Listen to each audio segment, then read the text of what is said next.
Hello there everyone, welcome back to another Gate Ruler deck profile. It's time for more Children's Trading Cards. This is Overlord, which I forgot to bring with me, but yep, Overlord deck profile, Exvader, pink. Oh, it's exciting. Let's go ahead and get started, and I'll just explain as we go basically. So thank you Sundar, my semi-love supporter.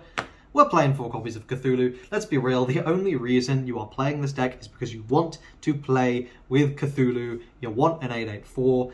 You know, it's just cool. It's just a cool card. I get it. That's why I built it. So you definitely want this guy. You know what else you want 4 copies of? You want 4 copies of Hasta. Why do you want Hasta? Well, it's searching the most important card in your deck, which is Exvader Dimensional Breach. I don't remember the name. It also has the standard action to gain strike, so you can do some cute, basically like OTKs with it.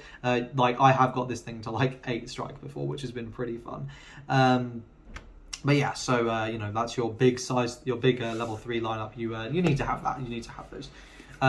Obviously related, you want 4 copies of Dimensional Breach. What does this card do? It gains charges, and at the end of your turn, if it has charges, you take damage. So you definitely want to be getting rid of them. But essentially, it's like it's giving you the charges you need for your deck to function, for your Cthulhu to be able to attack, and your Hasta can always clear them with no problem whatsoever, which is obviously really, really good.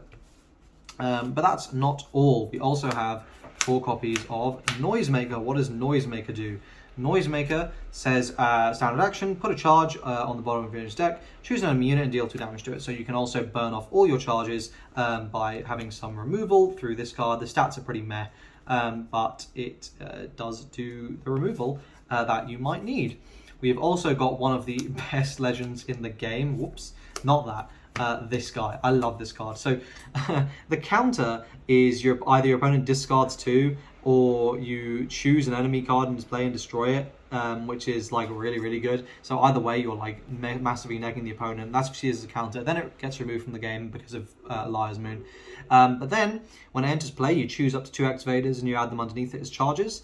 And you can put a charge from this on the bottom. Put 1 charge from under this on the bottom of your opponent's deck, and you ignore any counters. Your opponent doesn't get to counter check from this.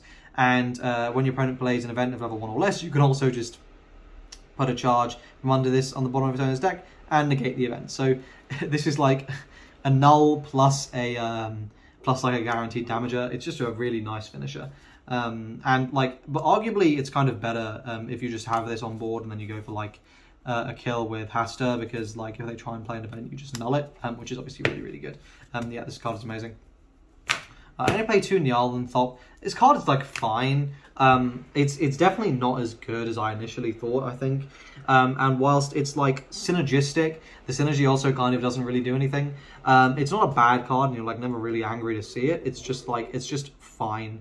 You know, like it does things, which is cool. I definitely think that there needs to be either more cards that can take advantage of this, or like just a better superior way to run. It's not bad though, and definitely made the deck building a lot easier, only needing to run 2 because you know, level limits. 4 copies of Hound of Tinderlost. This card is insane. What does this card do? It's a 2/1/1, which you can counter just summon.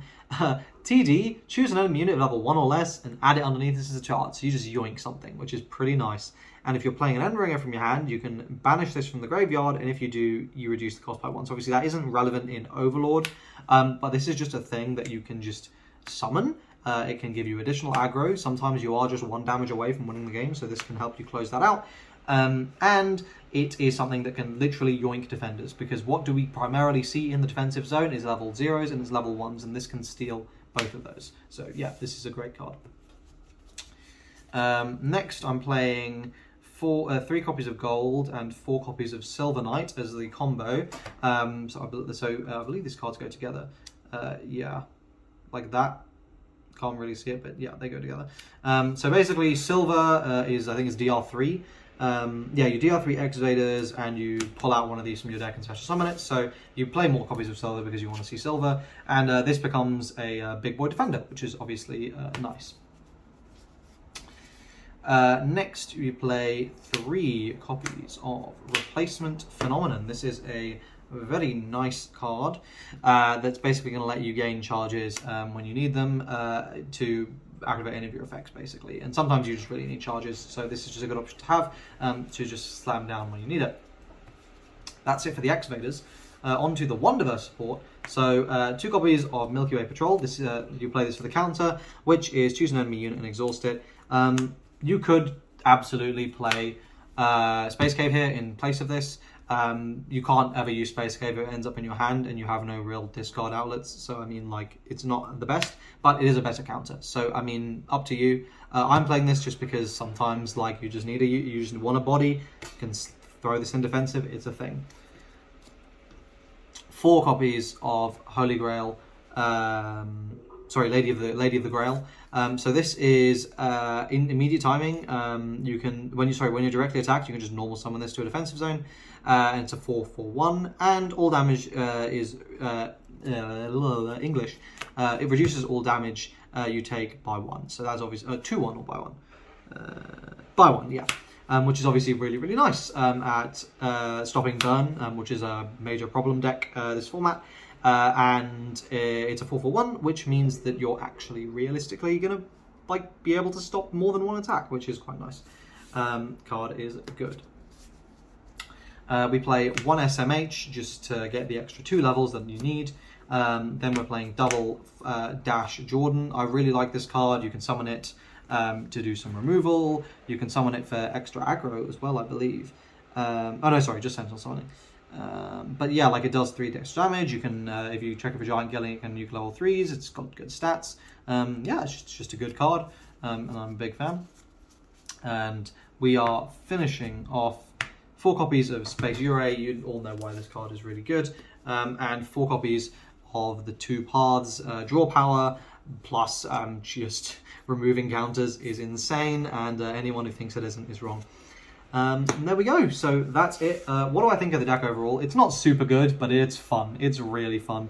I highly recommend you give it a go. It's also cheap. I mean, like, I'm pretty sure this entire deck is probably like $40, if that. I mean, like, all the Exvader stuff is cheap as chips. This is like the only potentially expensive card is Lady of the Grail, and even then, yeah, like, I have it in pretty much all foil, but you absolutely don't need to. Like, deck is fun. Give it a go. And yeah, that's it for this video. I hope you guys enjoyed it. If you did, like the video, subscribe to the channel for more Gate Ruler content, and I will see you guys in the next one. Cheers.